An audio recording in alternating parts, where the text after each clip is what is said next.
Yeah, I think it, yeah.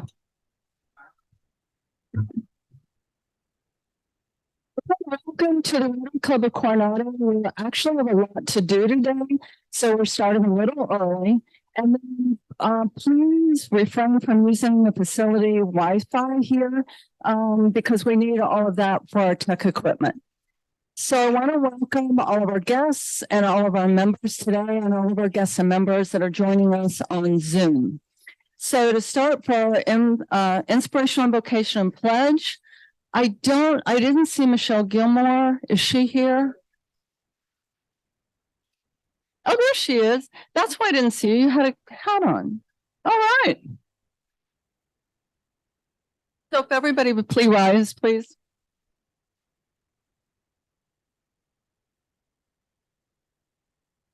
Please stand and join me in a status of gratitude. This poem is called Why I Wake Early by Mary Oliver. Hello, sun in my face. Hello, you who make the morning and spread it over the fields and into the faces of the tulips and the nodding morning glories and into the windows of even the miserable and crotchety. Best preacher that ever was, dear star, that just happens to be where you are in the universe, to keep us from ever darkness, to ease us with a warming touch, and to hold us in the great hands of light. Good morning, good morning, good morning. Watch now how I start the day in happiness, in kindness.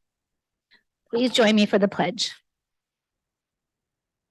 I pledge allegiance to the flag of the United States of America and to the republic for which it stands, one nation, under God, indivisible, with liberty, justice for all. All right. Thank you, Michelle. Okay. So next, if past President Dan Orr wants to come on up so we can introduce our visiting Rotarians and guests. We've run out of visiting Rotarian forms. Anyway, okay. We have two people that found us. Lucky us. From the, oh boy, Kawasaki Club in Japan. Yeah, please welcome Rhea Numa. Yeah. And then I also want, her daughter is with her also, Suma. And she's going to, I think, San Diego State. Are you going to San Diego State? Yes. And she was an exchange student in a Rotary exchange student in Oregon in 2017, 2018. So she came to interpret for her mom. So welcome to both of you. This is gonna be a real interesting program for Rhea. Okay. Now we have an administrator from Rock Island, Illinois, Kathy Trone. She is a district chair for human trafficking. Okay. Now, did I miss anybody? Well, yes, we did. So I'd like to introduce Kim Stewart right here. She is our assistant district governor. She's visiting us today.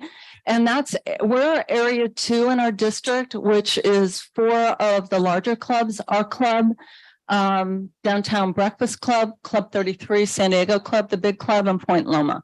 And I think you're from Downtown Breakfast Club. Right. So welcome, Kim. I'm going to assume you don't need a makeup. Yes. We have guests of Rotarians. Oh, look at that.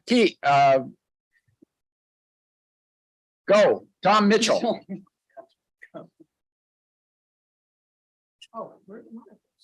You're all getting to him over there. I have 5 microphones. Okay, President Luann, fellow Rotarians and guests, it's my honor to introduce Sylvia and John Mosier. They're here today to make a very special announcement that kind of links in with this lady here called Doug St. Dennis in a strange way. So we're happy to have them with us today. Strange. Would you like to introduce your wife as well? Okay. President Luann, fellow Rotarians and guests, I'd like to introduce my special guest, Sarah Stillman. Sarah is also going to be speaking to us today on behalf of the Coronado Floral Association and the Flower Show, of which she is the president.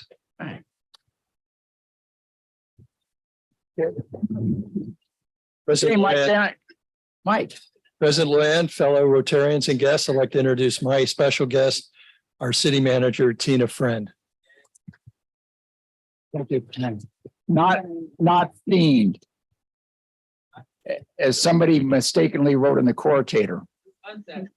I wonder who that was. It's I have the pleasure of introducing for the second time Keith DeFiore.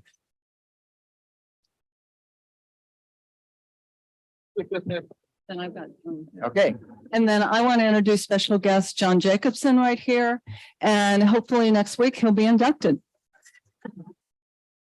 against all possible odds. I guess that's everybody. And then as we always do, we have our red badgers that are here stand up. So Jerry Brown, I know Jerry's here. There he is. Yep. Mike Jensen is here. He's right there doing the microphones. Joe Malloy right here that helps us with the IT. I don't know, is Arlene Inch here today? I didn't see her. So I think I got everybody on that. So next is the announcements, if we have that slide. So we start out with the Committee to Protect the Environment. This tomorrow, they're going to have a Zoom meeting for the entire committee. If you're interested, it will be on Zoom to see Marv Hines. And if you're interested in what they do, or even seeing about joining the committee or what the committee does, just see him and he'll give you the login for the Zoom. Then the March social is Thursday, March 9th. That will be at Virginia Bear's house at 631 Coronado Avenue, 5:30 to 7:30. And if you have not been to a social last month, we had over 60 people. It's a lot of fun. So if you haven't been around as a member for a while, or if you're a new member, it's a great way. But as always, you bring adult beverage to share and bring an appetizer. And of course, as I preach every week, bring your own glass or cup, one plastic cup at a time that we're going to get rid of. So that's how we do that. Then beach cleanup, that is Saturday, March 11th. And as we know, the golf tournament is Friday, March 31st. If you want to sign up, I think, Bob, we still have, do we still have openings for people that want to golf? Week. Hold on, you need a mic. They can't hear you on Zoom. No, you're on a. Not only are there still spots available, but you have 1 week left to take advantage of the $50 early discount. So please do that, and we encourage you to sign up. Very good. Also, we're looking, a lot of people are sponsoring. So if you're interested in being a sponsor, you can see past President Ken McLeod, past President Tom Mitchell, or past President Ivan Dunn. And all that money goes to good causes. So then don't forget Rotarians at Work Day is Saturday, April 29th. Then I don't see John Pedrati. He wanted to mention that for the 4th of July committee for the float, that they're going to have their first kickoff meeting on March 22nd. If you're interested in being on that committee, or they're looking for people to take over for that eventually. So yeah, you laugh. I mean, he doesn't think it's funny, but that's okay. But anyway, so if you're interested in that, see John Pedrati. Then next, we'll give a mic to Doug St. Dennis. She has a non-Rotarian announcement and has pledged $100 for that. I have. So it's costing me, but it's worth it for Rotary and worth it for Coronado Island Film Festival. On your table, you'll find hot off the press, our classic series monthly schedule. We do an oldie but goodie every month. 5 o'clock, so $15 includes complimentary adult beverages. And I want you to come tonight because we're showing Philadelphia Story. Katharine Hepburn, Jimmy Stewart, and Cary Grant, 1940. It's awesome. So hope to see you there. Thanks. Oh, doors open at 5, film at 5:30. All right, thank you, Doug. So the next slide, Rotary International, it is their birthday tomorrow, 118 years. So happy birthday to Rotary. And then just so everybody realizes, our 100th birthday will be March 8th of 2026. So we're going to celebrate next week, March 1st, our next Wednesday meeting. We're going to celebrate our 97th birthday. So we'll have cake, have a little celebration. I know our chorale, they've been practicing really hard. They're going to sing. And then Steve Dermeyer is going to give us a little history on our club. And, and I'll be cutting them off. So we all realize that. So I promise you it won't be long.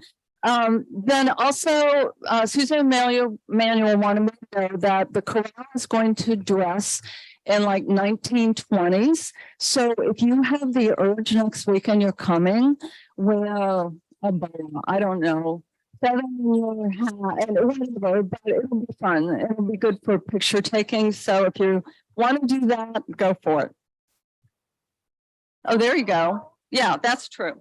That is true. Okay, so last night we had our board meeting and I always kind of do an update so everybody knows what goes on in the board meeting. And I have to tell you, this last night we had 11 requests for funds, RFFs that we had to go through. And I'm happy to say that we approved all of them. They were approved for our Coronado community. They were approved regionally for those over the bridge and internationally. So real quick, just to let you know how we spend our money. For the Coronado Little League, the Coronado Youth Softball, Coronado Community Band, KMAC Regatta, which happens here for the disabled, and the Coronado Flower Show, we gave each $500. Then for the Coronado School Foundation, we gave $1,500. And the Coronado Historical Association, we gave $3,000 for the Vietnam POWs 50 Years of Freedom exhibit, which is going to be fabulous. Then regionally for Barrio Logan College Institute that is over the bridge, we gave $3,000 for them.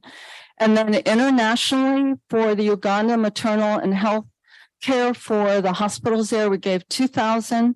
Shelter Box, which we'll be talking about in a few minutes, we approved $2,000, which was 2 boxes. Street Business School, you all kind of know that, will be an update on that, but we approved for $2,000 for them. And from Missionville, our global grant, they needed a little extra money for some equipment, and that was $1,200. So I just want to say, let everybody know that the board's working for you and that it was really some very good organizations that we gave money to. So there's that. Then next, returns out and about. We have a slide on the pantry at the Imperial Beach Neighborhood Center. And if Ginger Cox wants to come on up, that slide, Ron Vernetti asked, I think it was Bob Syverson, that would he go shopping with him? And this is all the food that Ron bought and that they took down. And the woman there with Ron is Deborah Benson, who is in charge of the pantry there. And then I asked Ginger to come up and read. We got a really nice thank you note from the pantry and talk a little bit about what we do. You know, a few months ago, we started providing food and clothing for the IB Food Pantry Neighborhood Center. And Deborah, who President Luann just mentioned, sent a really wonderful, heartfelt thank you. And so I will read it to you. Thank you so much for the amazing donation of food for the Imperial Beach Neighborhood Center Pantry. Your generosity makes a huge impact serving our neighbors in need. Food insecurity is an issue affecting our community, especially families and seniors on fixed income. The pantry serves an average of 250 households per month. That is, the number of individuals is 930. So every month they feed that many people. Your support goes a long way to ensure these folks have a way to make ends meet. We appreciate your kindness and support. You're making a difference in the lives of others. We are so very, very grateful. Thank you. Thank you more than words can say. Sincerely, Deborah Benson. And I continue to bring my white laundry basket. Today, I have an updated list of what food is needed. They do ask that you try to provide the list of foods that is on this sheet, as well as other items like clothing, sleeping bags, whatever. We will change it every month, but I suggest if you can take a picture of it today. We haven't sent out a P-mail, but we will be doing that in the future every month. When you go shopping, we ask just grab one thing from the list, but every time you go shopping, would you please consider doing that? Because we will continue every month to provide food and some clothing. We need only men's clothing though, just to let you know, and smaller sizes of food if possible, because they have a lot of singles who can't. I love that we had so many wonderful cases of food from Costco and the commissary, but just grab a can or something that's from this particular list, and we so appreciate your help. Obviously, the IB food pantry does as well. If you can't go shopping or you don't want to go shopping, call us and we'll go shopping for you. Thank you. Okay, thank you, Ginger. And this is an ongoing thing. This isn't something that we're just doing one time. Okay, so the next slide, I think, is Flags on the Avenue. So I thank everybody for President's Day that put the flags up and all those that took them down. And then the next slide is, and you don't have to laugh at that one because you knew, Doug and Tom knew that slide would eventually get around to us. They ended up with flags. It was their birthdays in that week. So I honestly think that $25 a crown makes worthwhile. So there you go. Oh, God. Okay, so we got 50 and 100 over here. So thank you. Yeah. All right, so next is this morning, I got a slide from Suzanne Pop, who is down. She went down to Antarctica and she sent me this slide, and it's a Rotary flag. And I don't want to say she's in a bar. I'll say she's probably at a place for adult beverages, knowing Suzanne, but there's a flag Rotary down in southern Argentina somewhere. So that's her. Okay. So last week we did Limbs of Freedom. I just want to let you know that for all of you that don't know Limbs of Freedom, it is a project that our club is responsible for basically for the last 20 years with the Calafia Club in Ensenada. They did a great presentation last week. If you would like to donate to Limbs of Freedom, you know, you can get a hold of Jamie, you can donate on your credit card, you can donate and what? The button. There's the button on, if you go to the homepage of coronadorotary.org, there's the button there that you can donate. So don't forget about Limbs of Freedom. And that's something that we want to support for a very long time. Okay, so next, Shelter Box. You know that our club, whenever there's a huge, earthquake in Turkey and Syria, we always give to Shelter Box. And this is not obviously Turkey or Syria, but what I wanted to show in that, they're in cooperation with Rotary. That is what the box looks like. And Past President Mayor Griffin's going to come up in a second, and is going to tell us a little bit about it and what is in the box. And one thing, so everybody realizes that in Turkey and Syria, there are hundreds and hundreds of thousands of people that are homeless. So Mary, if you'd like to tell us a little bit about Shelter Box.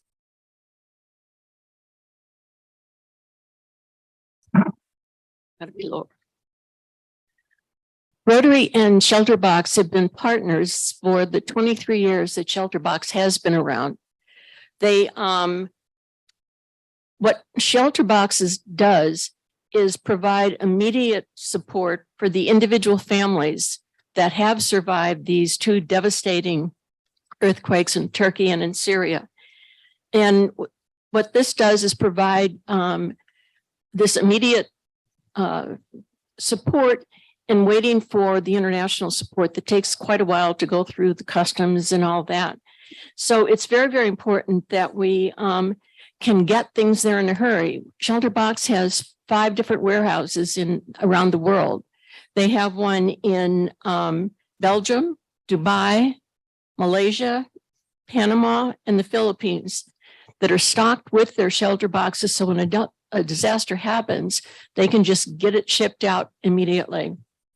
Currently, the ones that they sent over to Turkey actually came from Panama and were sent over by air on Turkish Airways at no cost to Shelter Box or to the government, which we thought was kind of a cool thing to happen. So how can we help here in Coronado to help the people over in Turkey and Syria?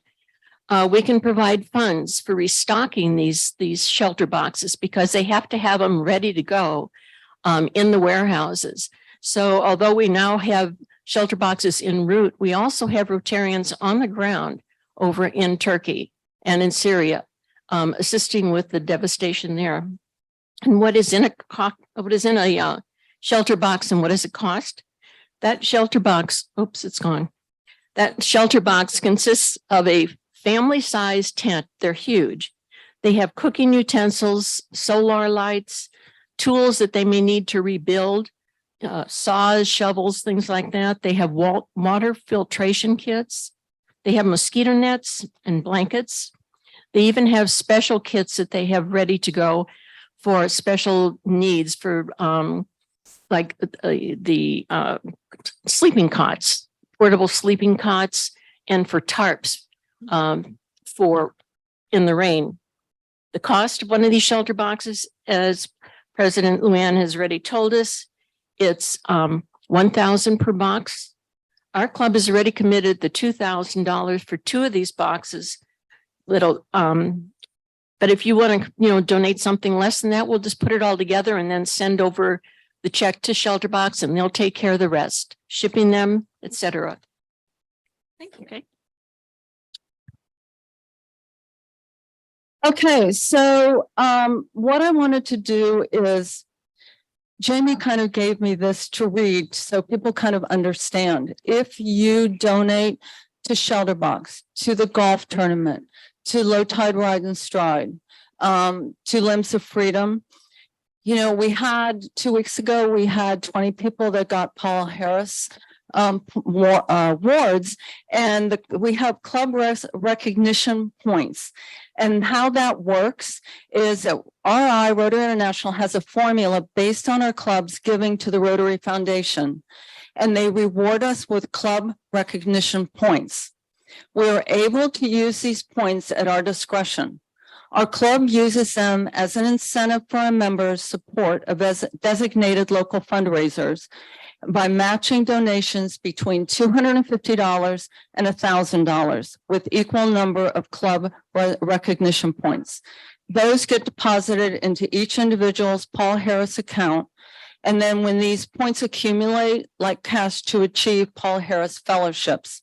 It is important though, however, if you're interested in becoming a major donor at some point, those points do not count. To become a major donor, it has to be all cash. So I just wanted to let you know that if for Limbs of Freedom or for a Shelter Box, if you donate between $250 and $1,000, you will get some Paul Harris recognition points. So I just wanted to say so far for donations, besides the 2 boxes from our club that we gave last night. We got 1 box from Ron Bernetti, 1 box from Carol Summer, and 5 boxes from Arlene Inch. So what I want to say is on Zoom today, if you would like to donate any amount to Shelter Box, then just put that in the chat and your name and the amount, and we'll be able to record that. And today I want to start out myself donating $500 to Shelter Box, and Jamie and Dan and Kit are going to register that. Does anybody else want to go ahead and register today? Okay. Can you hear me? There's another box right there. So we're up to 11. Suzanne, 1,000. Can you hear me?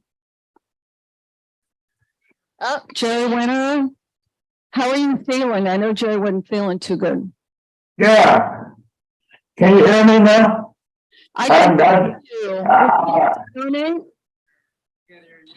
I'll get 5 of those boxes. I'm not sure. Did you say you wanted to donate to Shelter Box? Yep, just a second. Okay, we're gonna, you know what, Jerry, we're gonna put you in a box for 1,000. How's that? Sure, Jerry will go with that one. Okay, there's Helen Kruka. 1,000, another box. Anybody else? Paul Levon? Luann, it's Wayne Strickland here. Can you hear me, Luann?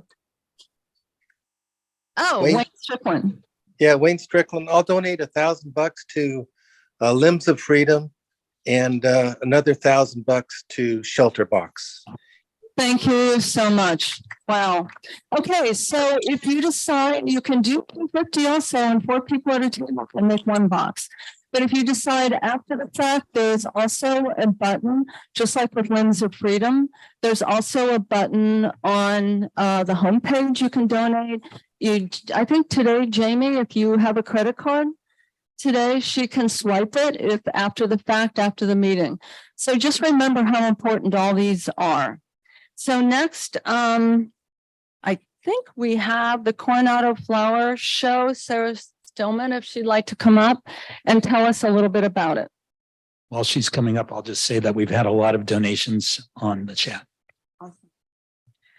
Hi, everybody. My name is Sarah Stillman. It's nice to meet those of you who I haven't met before, but I am, in fact, a product of growing up here in town. So there are many of you that it's good to see you again. I am this year's president of the show. The show is taking place this year on April 15th and 16th. So I just wanted to chat to you guys a little bit today about what's going on this year, because the Coronado Flower Show is going into its 101st year. You can hit next.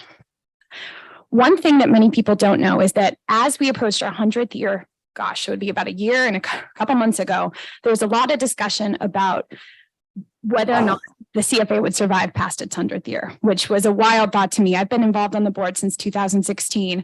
And when I heard that they were talking about dissolving the CFA, I said, you know what? Is it really that hard? It's hard. But you're looking at the board that stepped up. This right here is our current board. There's actually a few more that have added on. COVID hit us hard for CFA. There's a lot of people that it takes to put on this program. It's completely nonprofit, all volunteer led, and it takes hundreds of people to make the show happen every year. So I'm very proud of the people you see here standing beside me. It takes a village, it really does, to put on the Coronado Flower Show. This year, the theme is pretty fun. It's Hollywood in Bloom, which is going to have a lot of fun aspects to it. We're really excited. We just met with the Coronado Island Film Festival. There'll be a presence at the show from them, which we're really excited about. But it's just a fun take on a different way that we can put a spin on the show. For those who don't know, the Hollywood sign actually was put up in Hollywood in 1923. So it's celebrating its 100th year, which is just kind of a fun tie-in. The show is going to have a lot of aspects you guys know and love. One of the goals we had is we said, well, we're very lucky that we've had a great footprint of those who came before us to put the show on. And we just did the Control-C, Control-P, copy-paste, and we're doing this pretty much the same thing. The idea and the goal for us is to evolve the show, to keep it fresh, to keep it current. And as you saw with a lot of the people who've stepped up on the board, a lot of my generation is excited about getting involved. And so we're hoping to bring in new things, but it's going to be a lot of what you know and love. There is the bandstand, as you can see. There's going to be the blue ribbons. We are judged by the National Judging Association for flower shows. So we are, in fact, the largest outdoor tented flower show we think in the world, but we'll say US to be safe. One of the reasons I'm coming to you guys today is just to talk a lot about sponsorship. I should have said first and foremost, thank you so much to the board and to you guys for sponsoring us. We're really excited to put those funds to good use. But it takes a lot to put the show on. I have this here. A lot of people are familiar with the 1922 Club. I know a lot of you have been in attendance before. It's our biggest fundraiser. Last year, through all the support, the sponsorship, everything, we were able to raise about $23,000. So outside ticket sales at the front gate and membership, this is our biggest fundraiser. We're really excited to put that on again this year. The theme for this year will be Lights, Camera, Flowers. So a lot of details to come on that. But as you see some pictures here, last year's theme was Through the Looking Glass, kind of Alice in Wonderland related. So really fun. That's one of our biggest fundraisers. The next one, which I know a lot of you know and love, is the beer garden. A big thank you to Coronado Brewing Company. Since I think about since about 2011, we're really excited that CBC has been so generous to donate all the beer. So all the proceeds that we have from the beer club come from that donated beer. It also comes from Island Beer Club volunteers working that tent, keeping that going, and to High Tide as well. Tom Latona gives us wine at cost. So this really is an event that takes so many different people being generous with their time, their services, and just helping put it together. I wanted to let you guys know, March 10th, we have an annual meeting coming up. We're really excited. It's kind of the kickoff to the show. If you haven't been before, I know I saw a lot of you guys last year at the 100th year kickoff that was at the golf course. This year, we're really excited because it's being hosted by Allie Blake, who's our vice president. She and her husband, Adam, just purchased what many of you know as the Darnell Mansion, which is on the corner of 7th and A, but it's now the Blake residence. But we'd love to have you there. It's a great way to support the show. We couldn't put on the flower show without the donations from the community. We're so lucky to have the city of Coronado have the grant program that we've applied to and used for many years. That program is very popular. So it's something that we're really excited that we're a part of it, but it just takes quite a bit. So from clubs like Rotary sponsoring us, we also accept private sponsorships. I can't get out enough. It takes a village. I'm so honored to be a part of this program, to be a part of the club. And I'm just excited to keep the legacy of the show going into its 101st year. So thank you guys so much. Hope to see you guys at the show. Okay, I do want to repeat that Sarah's amazing and she is a special guest. So yes, so next we have John Moser is going to tell us a little bit about the Student Classic Film Program. I like the serendipity here. We have the Hollywood Flower Show. We have Doug Dennis pitching. I'm John Moser. I'm the curator and developer of the Student Classic Film Series. Go ahead and slide me. I'll tell you a little bit about the intention of the program. We started in 2022 with the slate of films that you see there. Our purpose is twofold: to develop in young people the discernment that they need to understand dramatic film narratives as they're put on film, and also to analyze a film narrative and to find out what the filmmaker is trying to tell us when he made that movie. So go ahead. Okay. The films are all selected from Hollywood's golden age. The golden age of Hollywood is generally known as movies that were made from the mid-30s to the early 60s, when there was a confluence of cultural, economic, and technological conditions that allowed for the making of great films by the score. So the big studios, when they found someone who could make a film that put theater seats, they gave them resources, great actors, great screenwriters, and they made great movies. I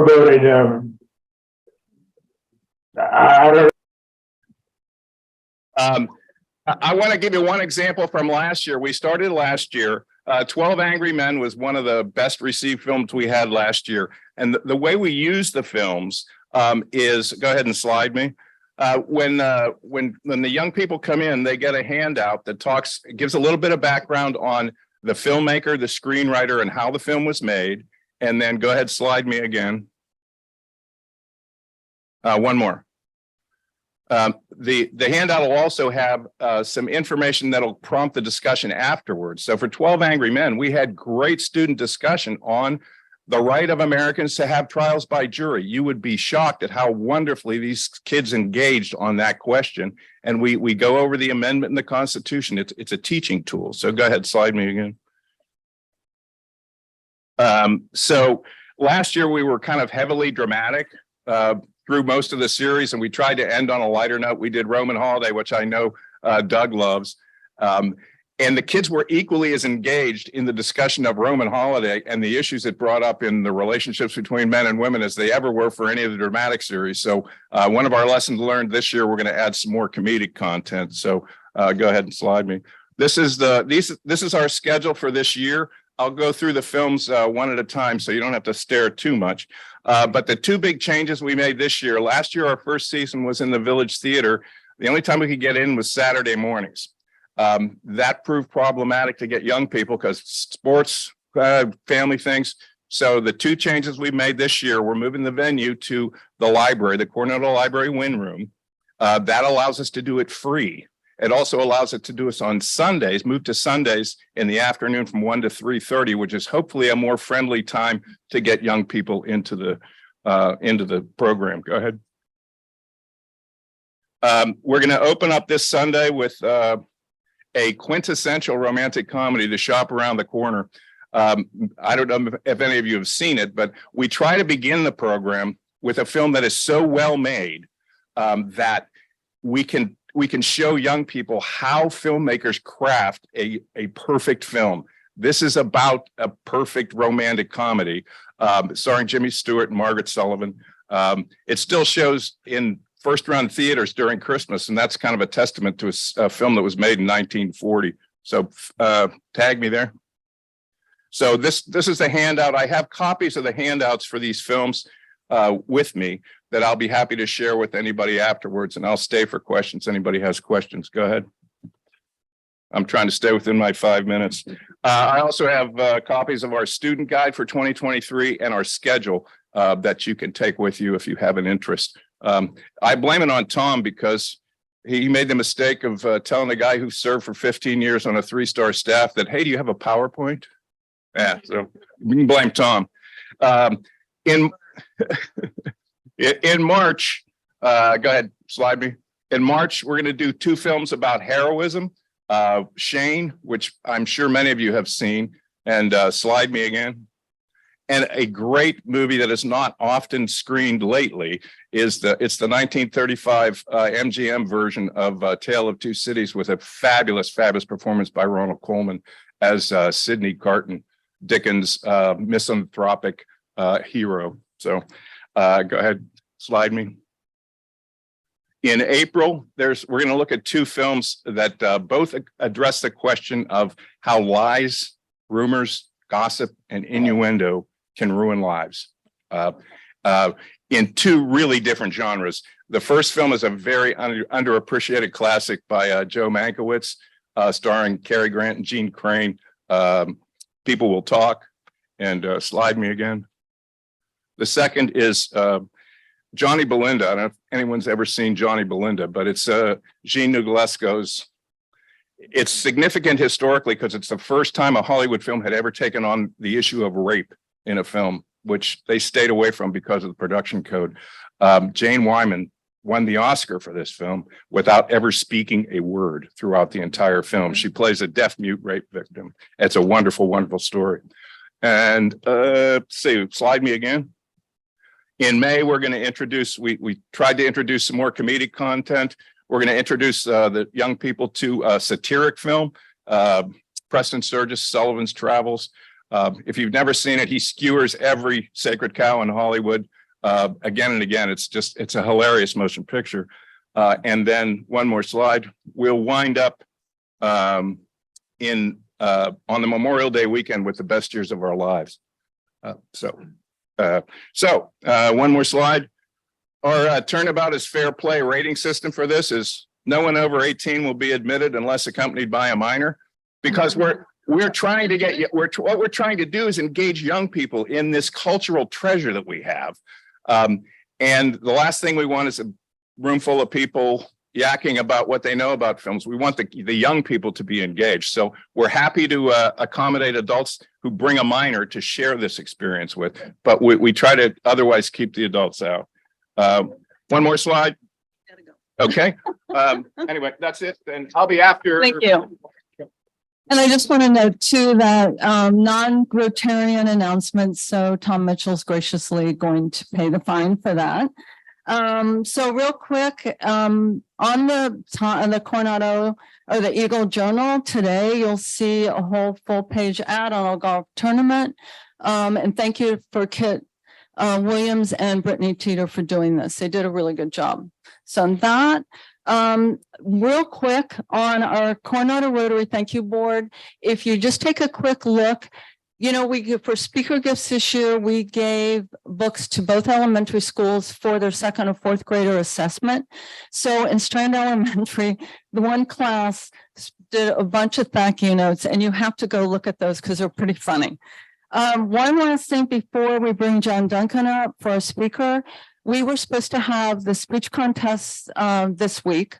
And the reason we only had 2, and so our speaker, Tim Green, graciously decided to come, that he would come and speak with us. Then we had 3. So all of them are going to the regional semi-regional finals. And then just so you know, in April, we've been awarded this year to have the district finals for the speech contest, which will be at the K's Yacht Club. So John, you want to come up and introduce our speaker? Thank you, President Luann. Good afternoon to Rotarians and guests.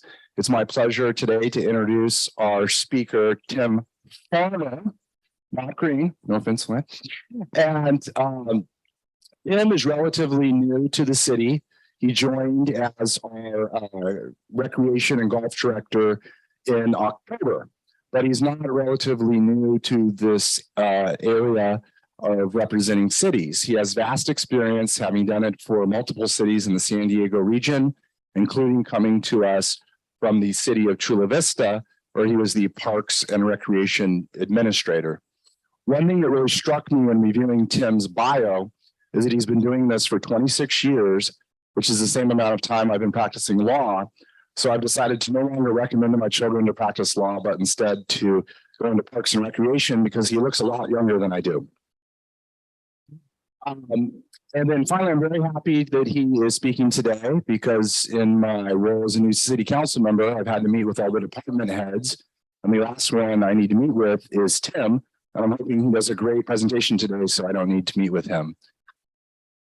So without further ado, please welcome Tim Farmer. Thank you. Thank you. He doesn't get off that easy. We're still meeting next week. So good afternoon. I am under the impression that you guys are busy and there's a lot of agenda items. So I'll try to keep this presentation under 3 hours. So thank you for your time. I'm delighted to be here. As Councilmember Duncan mentioned that I am the new Recreation and Golf Services Director for the City of Coronado. I started here in October, so I've been here a little less than 4 months. So I'm still learning the ropes here. You can go to the next slide. He did mention my 26 years of experience, primarily working for the City of Chula Vista, running the Parks and Rec Department, overseeing 8 recreation centers, 2 aquatics facilities, 1 senior center. I managed the maintenance and operations of parks down there, and we had 65 parks. And we also had a park ranger program that oversaw the community outreach as well as the homeless outreach team. Next slide. And my tenure in Chula Vista was marked with a number of innovative steps. We had an unfortunate incident when one of our playgrounds was burnt down by an arsonist, but that provided us an opportunity to be able to work with a vendor and bring in the very first inclusive playground net climber in the nation, which is the picture on the left there.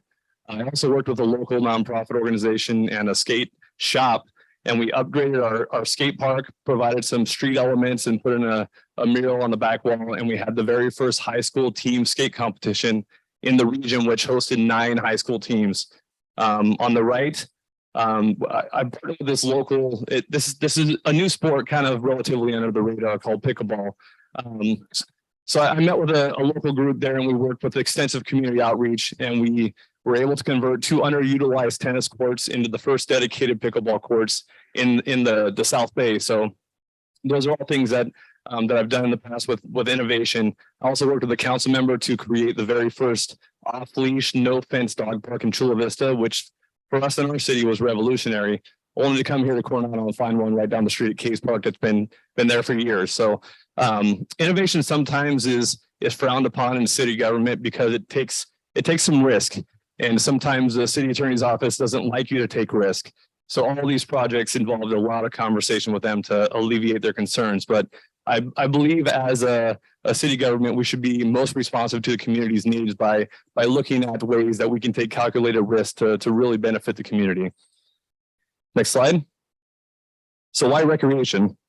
Recreation and golf opportunities have been the catalyst for my health, well-being, and my social connections throughout my life. I even met my wife, Megan, in the lobby of the Parkway Pool in Chula Vista. So I have a deep connection to recreation. Much of city government revolves around land use, which we hear at every council meeting when it comes to historical alteration permits, and also public safety, which are very important. But recreation programs and services, I see them as the heart and the spirit of the community, and they enrich the lives of those who participate. So through building community, encouraging healthy lifestyles, and learning essential life skills, I believe recreation is key in meeting the holistic health needs of the community, whether it's physical, mental, social, or emotional health. And why Coronado? To be honest, I was perfectly happy in my role in Chula Vista. No other job in the county could entice me away except for this one. Obviously, the views here are amazing, but it's more than that. The facilities are world class. Have an exceptional city manager here. So Tina Friend, if you haven't had the opportunity to meet her, I highly recommend you do so. A very engaged population and a very supportive leadership here with the council and the mayor. So it was an opportunity for me to come over and bring what I've seen successful in Chula Vista and see the tradition of history and excellence in Coronado, but seeing that there's opportunities to bring innovation and continue to grow Coronado's recreation golf team. Next slide. So most of you probably know these facilities better than I do, but I want to run through this so I'm familiar with them myself. So we're going to start at the community center, which is right across the bay here. So when you walk into the facility, the first thing you see is the statement piece, the rock wall. Unfortunately, that's been closed for the last 3 years. So I am working with my staff on training them to have the safety protocols in place so we can reopen this in the spring. Obviously, we have the large gymnasium that hosts court sports like basketball and volleyball. This morning, there was about 60 people doing jazzercise in there. So there's a lot of opportunity to use the facilities in multiple ways. We have the fitness center that's available on a membership or a drop-in basis, and it has that accordion window. Honestly, it is about the views. Coming back here, like if you look out that window, you see the bay. It's amazing there. And then we have the Nautilus room, which is one of the most highly sought after venues for weddings as well as conferences locally and regionally. Next slide. On the same footprint of the community center, we have the pool, which is actually 2 pools. So in the foreground, that's the recreational pool. And that is primarily used for youth swim and family swim opportunities. It also is used for the morning water exercise classes because the temperature in this pool is warmer as well as a shallower depth in the larger pool, which is the back pool, which we call the competitive pool. The competitive pool is primarily used for lap swim and competitive programs. And during the summertime, we're looking to activate this even more. So bring out inflatable obstacle courses, host birthday parties, and do a lot more fun activities there. If you use the pool, be forewarned, we're looking at a project that's going to replace the aging plaster in the deck. So we're looking to close down the pool at the end of the winter time, probably around Christmas for a few months. Next slide. Continuing south along Glorieta Bay is the boathouse and the club room.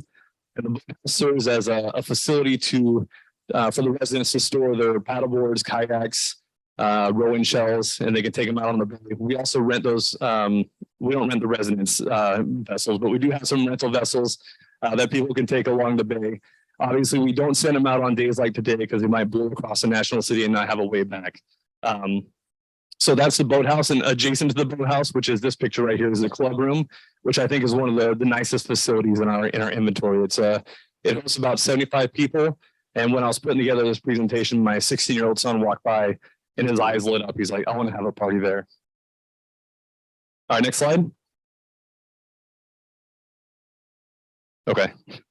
So next slide. So this is the John D. Spreckles Center, which is effectively our city's senior center, serving our users ages 50 and up. A majority of the programs and events are held in the grand room, which is the far left picture. That's a large room that hosts up to about 175 people. This picture shows a Halloween event with a group of people dancing, or in our professional lingo, they're getting their groove on. The lounge, days like today are made for the lounge. It's an awesome opportunity for somebody to grab a piece of, or grab a cup of coffee, take a book, and go sit in front of the fire. You can also play pool, sit around, play some board games with your friends, or put together a puzzle. The activity room is generally lively with people playing board games. Sometimes you'll hear somebody playing the piano there. And then the lawn bowling green right there is where you'll see somebody like Bill Huck or Barry Groby hustling the newbies with their white suits. And so this, I learned early on, this is not bocce ball, this is lawn bowling, and there's a big difference there. I'm also learning that a lot of people in this community don't know what the Spreckles Center is. It doesn't say community center, it doesn't say senior center. But if you haven't gone by the center, I highly recommend you come in and stopping by and taking a look at what we have to offer there. Next slide. So the Coronado Skate Park, which is located at Tidelands Park, is open daily for users ages 6 and up. You can go there with any non-motorized recreational wheel device. So if you have roller skates, rollerblades, skateboards, scooters, I even heard somebody ask if they can bring in a wheelchair there, and I've seen a local wheelchair rider who hits the half pipes here. So so feel free to check out that skate park too. Next slide. Our neighbors next door over here is the Coronado Tennis Center. They offer 8 tennis courts, restrooms, a retail shop, and also a club room available for reservation. The tennis operations are contracted out by Impact Activities, who do a great job of facilitating the programs and tennis lessons there. And they also reserve all the courts throughout the city, not just the tennis center here. And the aforementioned pickleball, we have courts lined down at the Case Park temporarily right now. We're going through a court resurfacing project, which should be completed in the next couple months. And we're going to dedicate 8 pickleball courts down at the Case Park. Unfortunately, right now we have 2 courts that are closed as of today because some of the facility fencing is failing. So if you use a tennis facility, it's going to be a little impacted until we get those poles fixed. Next. In the Coronado Golf Course, with your Rotary tournament coming up at the end of March, we did hire a new golf superintendent who started last week. He is excellent at growing grass on golf courses. So I'm sure your tournament's going to be a tremendous success. We do have a maintenance team that works for the city. This whole winter, all they've been doing is trying to clean up all the palm fronds and the broken branches, but they're a hardworking group, a bunch of people. We've also just been ranked #1 in the county and number 14 in the state on the Golfers Choice List, which is generated by user reviews, noting customer service, course conditions, and value. So that's a good testament to our staff over there, as well as our operator, who's Brian Smock Golf, who does a great job of facilitating a very professional environment, increased the pace of play significantly over the past 5 years, and then stocks a very well pro shop. Has a very well stocked pro shop, sorry. Additionally, the golf concession stand, Feast and Fairway, is an amazing destination place for a lot of people to come in there. And my wife likes to take some of my paycheck and go down there and enjoy some food and beverage as well. Next slide. So all our facilities would be relatively lifeless if we didn't offer any programs or services to utilize them. Our department runs a quarterly program cycle, and we have a lot of programs for youth. We have some that we're allowed the youth to bring the parents to, unlike the Coronado Student Film Festival.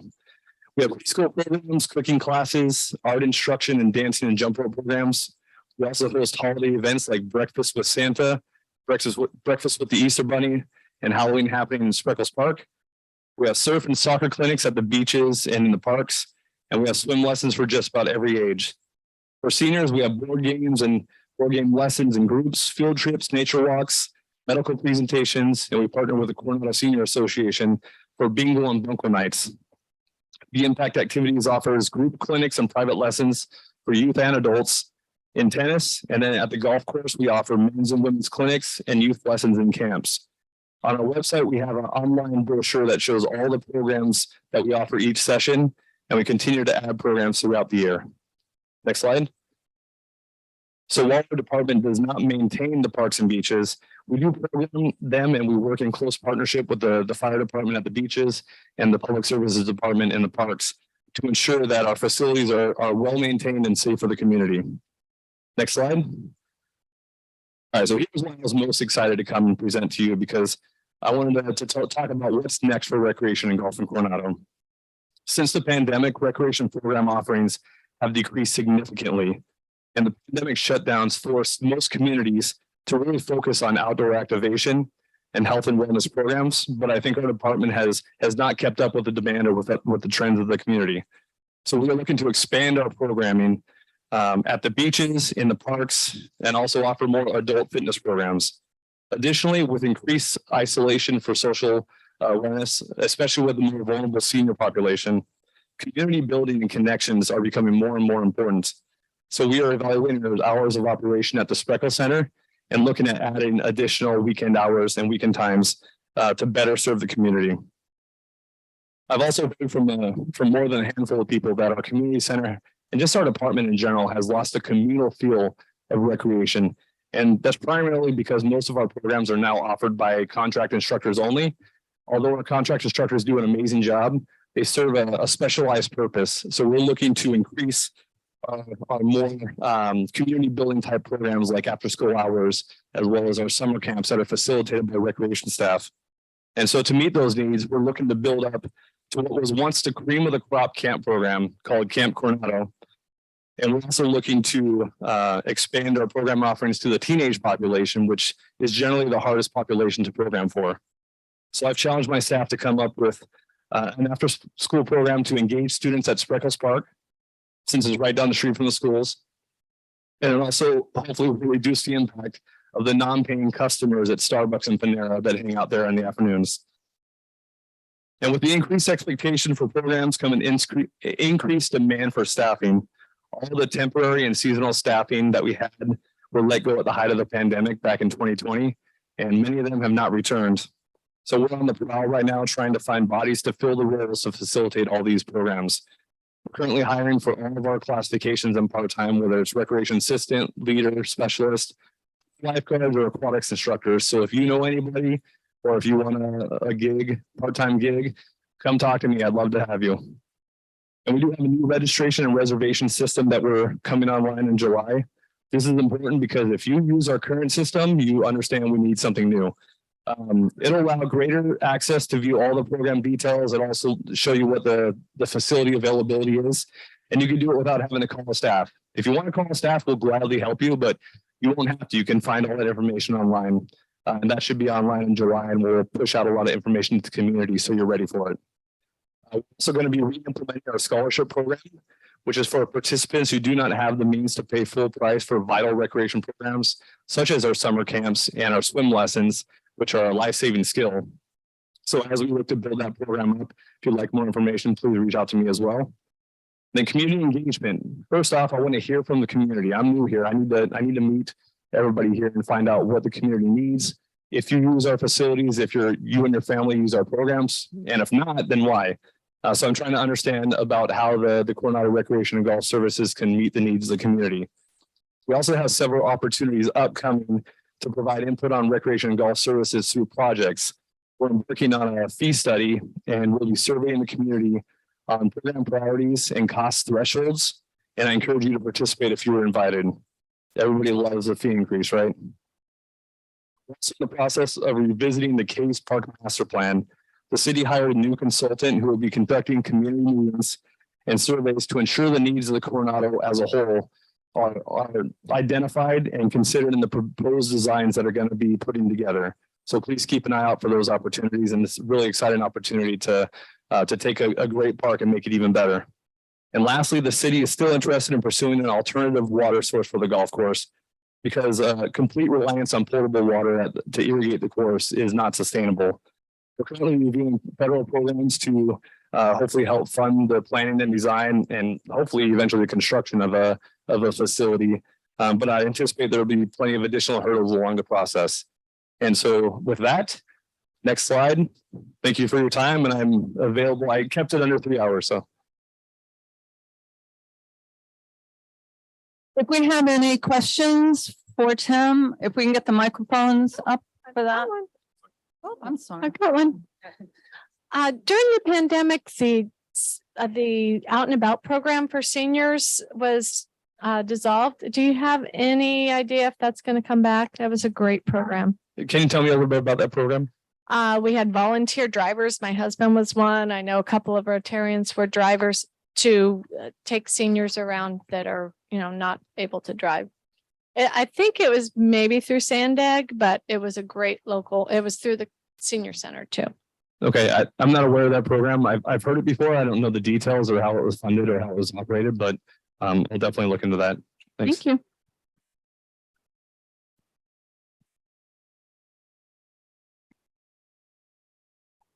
Thank you for being here. I wanted to ask you a question about water, especially water for the golf course and what the island is thinking about now and into the future about freshwater supply. So just in general, I think every golf course in the region, especially in Southern California, with the impacts of the drought, obviously the rain has been helpful in the past 6 months, but every irrigatable piece of turf in the region should be considering additional water source, whether it's through recycled or desalination. There's a lot of opportunities for adjusting how courses are irrigated. Depending on the demand of what we need for the golf course, there's also opportunity to reduce our consumption by removing some turf and maybe converting some turf into different landscaping. But just in general, we're looking at trying to find the best solution to make this sustainable in the future. Thank you. With your larger coastline that Coronado presents, and I'm sure you had a chance to deal with the Coastal Commission along the way, how will you mitigate their intrusion into putting walkways around the golf course or all those other wonderful things that they want to do? So I think I'll be in close contact with our city management team and the city council. I will be maybe a distant participant in that conversation, but I think it's something that we definitely want to ensure that we have that, maintain the golf course to be in what it is.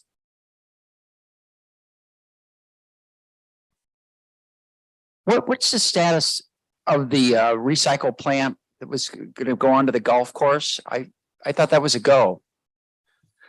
I'm going to turn over to the city manager here. Thank you, Tim. I did say, Tim, if you get questions about the recycled water plant, I'm here for you. So great presentation, by the way. Yes, the recycled water, the recycling plant is a major significant project for us. It still lives in our CIP, still absolutely a council priority. As we know, potable water is not a sustainable future for any golf course, and we want to keep our golf course.